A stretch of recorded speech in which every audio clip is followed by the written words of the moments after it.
সব সময় এই আইএসএফ যদি না করে দিদিমণি এবং অভিষেক এর দুজনের ঘুম হবে না, কি বুঝলেন? অতএব এত নিয়ে সমস্ত নিয়ে এদের কলজে ভরে নেই, বুক ভরে নেই, শান্তি পাইনে। অতএব ওই ভাঙড় ছিনিয়ে নিতে হবে। কেন?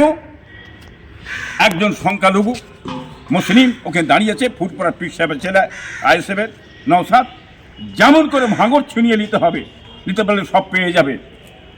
ও গুড়ে বাড়ি ও ছিনিয়ে নিতে হবে না, মুখের বুলি তোমার রয়ে যাবে, মুখের বুলি। তুমি যে মায়ের দুধ খেয়ে থাকো, অভিষেক তুমি দাঁড়াও। তুমি কেন, তোমার পিসিকে দাঁড়াও। ঘুম তোমার ছিনিয়ে নেবে ওই ভাঙড়ের মানুষ। 1 লক্ষ ভোটে ওই নওশাদ জিতে যাবে। আর তুমি এই নিয়ে ব্যস্ত আছো। ওই বিজেপিকে নিয়ে তুমি তো ব্যস্ত নেই। হ্যাঁ, বিজেপি তো অনেক জায়গায় নিয়েছে, তাকে তো নিয়ে ব্যস্ত নেই। এটা নিয়ে ব্যস্ত কেন?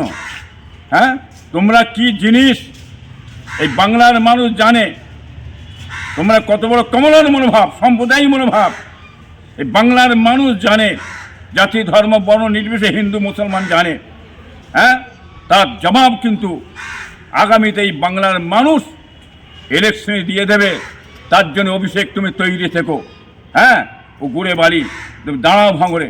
আমি কথা তোমাকে বলতে চাই, তুমি দাঁড়াও, লড়াই হোক। আমি লড়াইটা দেখতে চাই, কি বুঝলেন? আমরা পশ্চিমবাংলার মানুষ লড়াই দেখব, কি বুঝলেন? দিদিমণি দাঁড়াক ভাঙড়ে, কিয়ামত পর্যন্ত তুমি জিনতে পারবেন ইনশাল্লাহ, আশা করি বলে দিন আমি।